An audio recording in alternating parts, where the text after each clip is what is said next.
కీర్తనల గ్రంథం 48వ అధ్యాయం.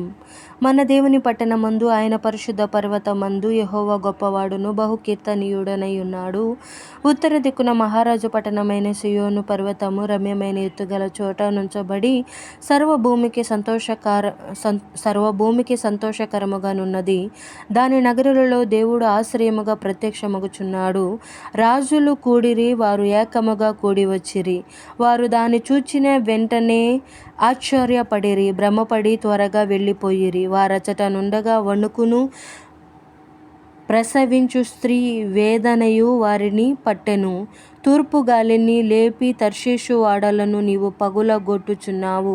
సైన్యములకు అధిపతియగు యెహోవా పట్టణమునందు, మన దేవుని పట్టణమునందు మనము వినినట్టుగానే జరుగుట మనము చూచియున్నాము. దేవుడు నిత్యము దానిని స్థిరపరచియున్నాడు. దేవా, మేము నీ ఆలయమునందు నీ కృపను ధ్యానించితిమి. దేవా, నీ నామము ఎంత గొప్పదో, నీ కీర్తియు భూదిగాంతముల వరకు అంత గొప్పది. నీ కుడి చెయ్య నీతితో నిండి ఉన్నది. నీ న్యాయ విధులను బట్టి సియోను పర్వతము సంతోషించునుగాక.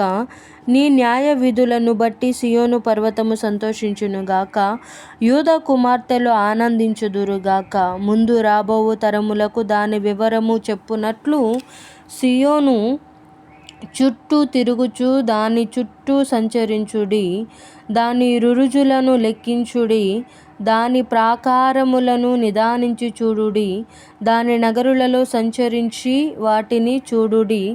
ఈ దేవుడు సదాకాలము మనకు దేవుడై ఉన్నాడు. ఈ దేవుడు సదాకాలము మనకు దేవుడై ఉన్నాడు. మరణము వరకు ఆయన మనలను నడిపించును. దేవుడి పరిశుద్ధ వాక్యం మన వెనుకడందు భద్రపరిచి దీవించునుగాక. ఆమేన్.